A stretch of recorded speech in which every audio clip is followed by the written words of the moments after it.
Welcome to our channel. মই আজি start কৰিব ওলাইছোঁ ক্লাছ 11ৰ প্ৰথম চেপ্টাৰ ছেটছ অসমীয়াত ক'ব গ'লে সংহতি। এতিয়া আহকচোন চাওঁ সংহতি কি হয়। সংহতি হ'ল এ well defined collection of object।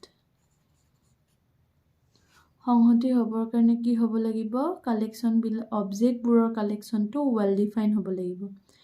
এতিয়া ৱেল ডিফাইন মানেনো কি? ৱেল ডিফাইন মানে এটা অৰ্থত ক'ব গ'লে ডেট ডাজ নট চেঞ্জ। ই কেতিয়াও কি নহয়, চেঞ্জ নহয়। ৱেল ডিফাইনৰ অৰ্থটো হ'ব that does not change. That does not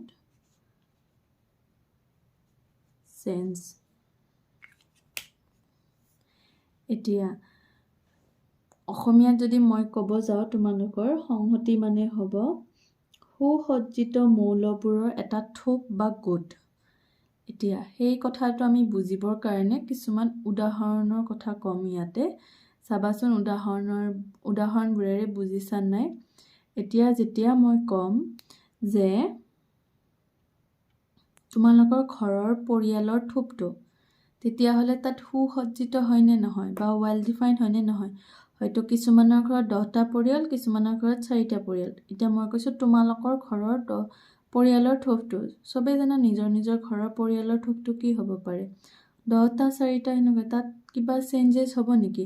তোমালোকৰ ঘৰত যদি কাৰোবাৰ ঘৰত 10টা তেতিয়াহ'লে 10টাই হ'ব, আৰু যদি বেলেগৰ ঘৰত 4টা তেতিয়াহ'লে 4টাই হ'ব।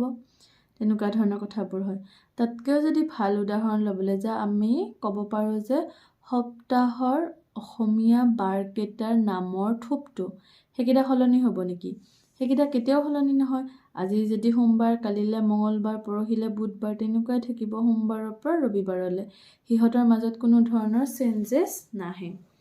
যিবোৰ বস্তু আমি সলাব নোৱাৰোঁ সেইবোৰৰ থোপটোক কি বুলি কওঁ? সংহতি নাইবা ছেটছ।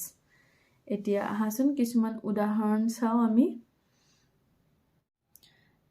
মই ইয়াতে কেইটামান ছেটৰ উদাহৰণ লৈছোঁ, চাওঁ আহাচোন এতিয়া উদাহৰণকেইটা কেনেকুৱা ধৰণৰ হ'ব।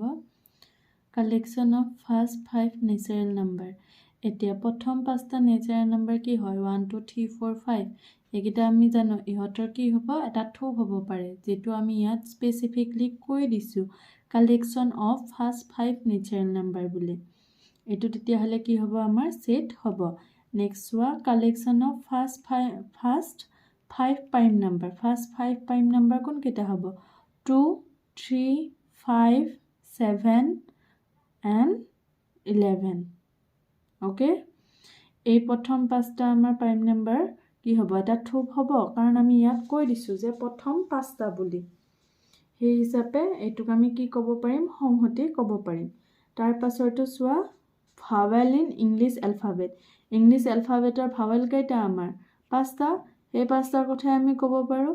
সেই 5টা কি হ'ব, একোটা আমাৰ থোপ, কাৰণ সেইটো আমি নিৰ্দিষ্টকৈ কৈ দিছোঁ যে ইংলিছ এলফাবেট কেইটাৰ ভাৱেল কেইটাহে বুলি। তাত কি হৈ আছে, ৱেল ডিফাইন। এই আটাইকেইটা কথাতে স্পেচিফিকলি কি হৈ আছে, ৱেল ডিফাইন, যি নেকি কেতিয়াও চেঞ্জ নহয়। Next collection of all teachers in your school. তোমালোকৰ স্কুলৰ আটাইখিনি শিক্ষকৰ এটা থোপ। এইটো সলনি হ'ব নেকি? এইটো সলনি নহয় কেতিয়াও। তোমালোকৰ স্কুলৰ শিক্ষকৰ থোপখিনি সেইমতেই থাকিব, তাত কোনো ধৰণৰ চেঞ্জ নাথাকে। হ'ল। এতিয়া এইফালে আহা, চাওঁ collection of most talented actors. Most, favourite, best এইবোৰ থাকিলে কেতিয়াও কি নহয়, ছেট থিয়ৰী বা ছেট নহয়। এতিয়া মষ্ট টেলেণ্টেড এক্টৰ্ছ, তোমাৰ মতে most talented actor Shahrukh Khan হ'ব পাৰে, হয়তো বেলেগৰ মতে বা মোৰ মতে বেলেগ হ'ব পাৰে, ঋতিক ৰোশনো হ'ব পাৰে, হয় নহয়? তেনেকুৱা ধৰণৰ কথা আহি পৰে। সেইকাৰণে এইবিলাকক তোমালোকে কেতিয়াও থোপ হিচাপত গঠন কৰিব নোৱাৰা। সেইটো কাৰণে এনেধৰণৰ কথাবিলাক কেতিয়াও কি নহয়, ছেট নহয়। তাৰ পাছৰ নেক্সটটো চোৱা collection of best teacher.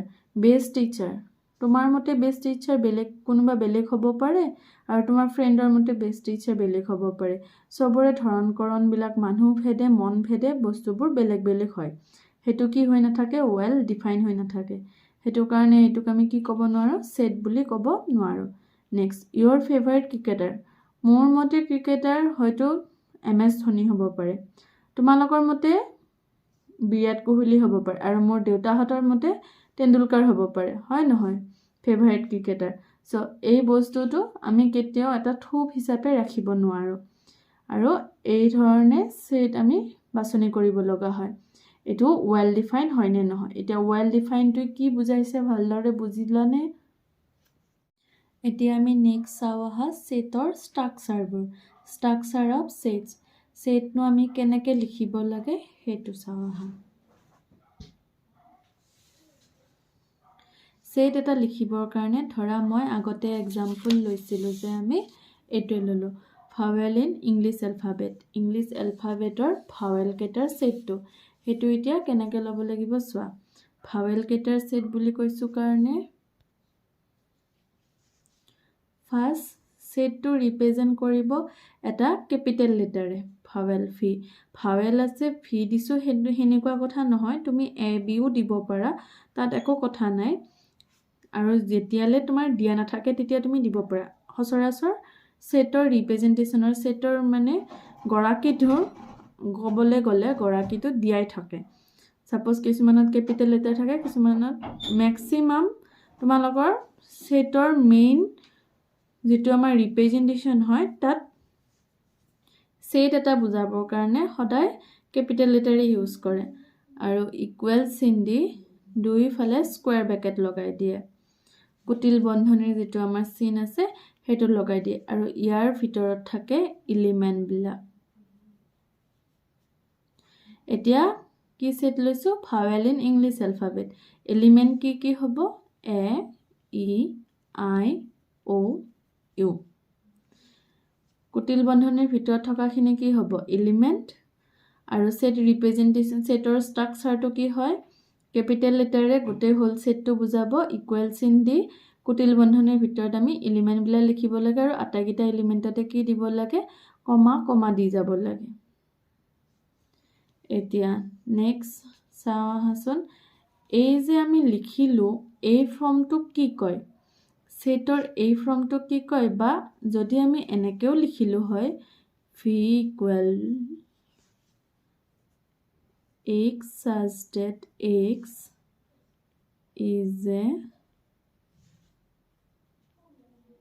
vowels in English alphabets এইটো আমাৰ কি হল হয় শুদ্ধ হল হয় কিয় কাৰণ এই সেট এই কথাটো আহি পৰে সেট ৰিপ্ৰেজেন্টেশনৰ ক্ষেত্ৰত এতিয়া নেক্সট চাও আহা আমাৰ set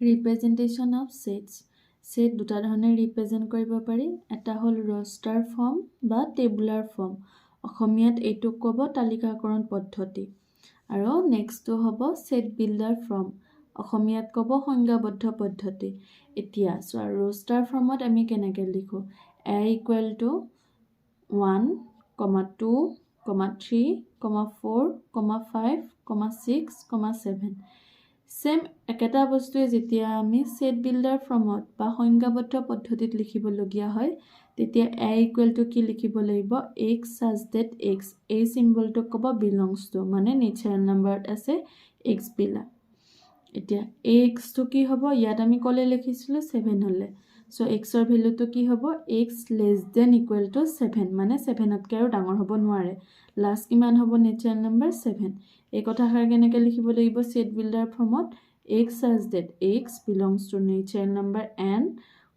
x less than equal to 7 হল ধৰিব পাৰিছানে এতিয়া সেট বিল্ডাৰ বা টেবুলাৰ ফৰ্ম দুটাতে কেনে ধৰণে লিখিব লগিয়া হয় সেট বিল্ডাৰ ফৰ্মত আখৰেৰে লিখিব লগিয়া হয় আৰু টেবুলাৰ বা ৰস্টাৰ ফৰ্মত সংখ্যাগতভাৱে লিখিব লগিয়া হয় এতিয়া দুটা নোট আছে চাবা note representation of element not allowed in roster form হল repetition of element not allow in roster form. মানে যদি তুমি 7টো পালা এটা এলিমেণ্ট, নেক্সট আকৌ 7 পাবা, যদি বাই চান্স পোৱা, কিছুমান নাম্বাৰ থাকে তেনেকুৱা ধৰণৰ, সেইটো কি নহয়, বাৰ বাৰ নাহে। ধৰা কেতিয়াবা তোমালোকৰ আখৰ দিয়া থাকিব, এতিয়া ফ'ল' ৱৰ্ডটোত কি হ'ব, এল দুটা পাওঁ, সেই এল দুটা নহ'ব, এটাহে হ'ব, মানে ৰিপিটেশ্যন নহয়। নেক্সট হ'ব order of element does not matter. অৰ্ডাৰটো কেতিয়াও মেটাৰ নকৰে। ছেট এটা বনাওঁতে তাত অৰ্ডাৰ সৰুৰ পৰা ডাঙৰলৈ বনাইছোঁ বা ডাঙৰৰ পৰা সৰুলৈ বনাইছোঁ, তেনেকুৱা ধৰণৰ অৰ্ডাৰ কেতিয়াও মেটাৰ নকৰে। এই দুটা বস্তু মনত ৰাখিবা। এটা হ'ব এলিমেণ্ট ৰিপিট নহয়, নেক্সটটো হ'ব অৰ্ডাৰ ফ'ল' নকৰে। নেক্সট নোটটো চাবা, কি আছে, ছেট বিল্ডাৰ ফৰ্মৰ পৰা, মানে আমাৰ এই ফৰ্মটোৰ পৰা আমি অনলি অন এটা ইউনিক ৰোষ্টাৰ ফৰ্ম বনাব পাৰোঁ। যেতিয়া তোমাৰ এই কথাষাৰ দিয়া থাকিব, তাত আৰু তুমি বেলেগ ধৰণৰ বনাব নোৱাৰা। তাৰ পৰা তুমি কি বনাব পাৰিবা, ৰোষ্টাৰ ফৰ্ম বনাব পাৰিবা, কাৰণ 7তকৈ সৰু সংখ্যাখিনি তোমাৰ এক্সৰ ভেলু হ'ব, জাষ্ট কোৱা থাকিব। তাৰ কাৰণে সদায় ইউনিক আৰু ছিংগুলাৰ কি বনাব পাৰিবা, ৰোষ্টাৰ ফৰ্ম বনাব পাৰিবা, ছিংগুল ৰোষ্টাৰ ফৰ্ম এটা। নেক্সট তোমাৰ ৰোষ্টাৰ ফৰ্মৰ পৰা বাট মাল্টিপুল ছেট বিল্ডাৰ ফৰ্ম বনাব পাৰা। এই ৰোষ্টাৰ ফৰ্মটোৰ পৰা মাল্টিপুল টাইম তুমি কি বনাব পাৰা, ছেট বিল্ডাৰ ফৰ্ম বনাব পাৰা। এতিয়া এইটোত আমি এনেকৈও লিখিব পাৰোঁ, x such that x belongs to n, এনেকৈও লিখিব পাৰোঁ n+1, এনেকৈও লিখিব পাৰোঁ n+1 মানে কি হৈ যাব 1, nটো যদি আমি 1 ধৰোঁ, 1+1 কি হৈ গ'ল 2, নেক্সট আকৌ nটো কি হ'ব 2, 2+1 কি লিখিব পাৰিম 3। চ' তেনেকুৱা ধৰণৰ কথা। এইটো আমি মাল্টিপুল টাইম বনাব পাৰোঁ, বাট কি নোৱাৰোঁ, ছেট বিল্ডাৰ ফৰ্মৰ পৰা ৰোষ্টাৰ ফৰ্ম ইউনিক, অকল এটাহে বনাব পাৰি। আৰু ৰোষ্টাৰ ফৰ্মৰ পৰা কিন্তু ছেট বিল্ডাৰ ফৰ্ম বহুবাৰ বনাব পাৰি, মাল্টিপুল টাইম বনাব পাৰি। এনেকুৱা সৰু কনচেপ্টবিলাক মনত ৰাখিবা, কাৰণ এতিয়াৰ পৰা 11-12ৰ কুৱেশ্যন পেপাৰো অপশ্যনেল কুৱেশ্যন হ'ব। হয়তো ফাৰ্ষ্ট বেটছ হ'ব তোমালোক, 11ৰ বেটছত অপশ্যনেল আগন্তুক পৰীক্ষাত হ'ব। এনেকুৱা ধৰণৰ সৰু কনচেপ্টবিলাক তোমালোকে মনত ৰাখিব লাগিব। নেক্সট আহা কিছুমান আমাৰ ছেট ৰিপ্ৰেজেণ্টেশ্যন চাওঁ। নেচাৰেল নাম্বাৰখিনি আমাৰ ক'ৰ পৰা ষ্টাৰ্ট হয়, 1ৰ পৰা 1, 2, 3, 4 আপ টু ইনফিনিটি। এইখিনিক আমি কিহেৰে ডেন'ট কৰোঁ, n কেপিটেল লেটাৰ n লিখিলে এইটো আমি গম পাওঁ যে set of all natural number. Next সেনেদৰে ৰিয়েল নাম্বাৰখিনি কি হ'ব, r, ইণ্টিজাৰ্ছখিনিত কেতিয়াবা r লিখে, কেতিয়াবা z লিখে, আৰু ছেম একেদৰে ৰেচনেল নাম্বাৰখিনি কি লিখোঁ, q। এতিয়া আহা কাৰ্ডিনেল নাম্বাৰ বা অৰ্ডাৰ অফ এ ছেট কি হয়, এটা ছেটৰ অৰ্ডাৰটো কি হয়, বা তাক কেতিয়াবা কোৱা হয় কাৰ্ডিনেল নাম্বাৰ। মানে এইটো হ'ব অৰ্ডাৰ অফ এ ছেট বা কাৰ্ডিনেল নাম্বাৰটো হ'ব কেইটা এলিমেণ্ট আছে এটা ছেটৰ, 1, 2, 3, 4, 5। এ ছেটটোত কেইটা এলিমেণ্ট আছে, 5টা। চ' কাৰ্ডিনেল নাম্বাৰ কি হ'ব, n of a = 5। ছেম একেদৰে এই ছেটটোত কি হ'ব কাৰ্ডিনেল নাম্বাৰ, ইয়াত কমা হ'ব লাগিছিলে,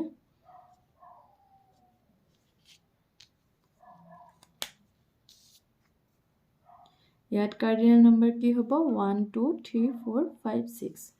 n of b cardinal number হ'ব 6। এটা চিম্পল তোমালোকৰ কনচেপ্ট আছে, এইটো মনত ৰাখিবা। এটা এক্সাম্পল ল'লোঁ n, ইয়াতে থকা ছেটটো হ'ল natural number, all natural number ছেটটো 1, 2, 3 আপ টু ... ইনফিনিটিলে।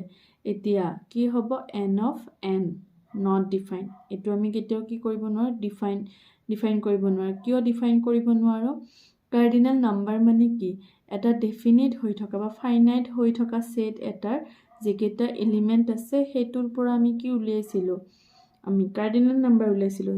যেতিয়া ছেটটোৱেই ইনফাইনাইট হৈ থাকে তেতিয়াহ'লে তাৰ পৰা আমি কাৰ্ডিনেল নাম্বাৰ কেনেকৈ গম পাম, আপ টু ইনফিনিটিলৈ আছে, হয়নে নহয়। সেইবুলি আমি কাৰ্ডিনেল নাম্বাৰ ইনফিনিটি লিখিব নোৱাৰোঁ। চ' সেইটো কাৰণে এইটো আমাৰ কি নহয়, ডিফাইন নহয়। এনেকুৱা সৰু কনচেপ্টবিলাক জানিব লাগিব। It is define only for finite set. Cardinal number অকল ক'ত আমি ডিফাইন কৰিব পাৰোঁ, ফাইনাইট ছেটৰ ক্ষেত্ৰতহে ডিফাইন কৰিব পাৰোঁ। নেক্সট আজিলৈ আহিছোঁ। ছেট থিয়ৰী মানে ছেট চেপ্টাৰটোৰ প্ৰথম ইন্ট্ৰডাকশ্যনখিনি এই ভিডিঅ'টোলৈ আনিলোঁ। নেক্সট তোমালোকৰ নেক্সট ভিডিঅ'টোত আনিম ছেট চেপ্টাৰটোৰ এক্সাম্পলখিনি। যদি ভিডিঅ'টো চাই ভাল পাইছা লাইক শ্বেয়াৰ এণ্ড ছাবস্ক্ৰাইব কৰি দিবা। Thank U.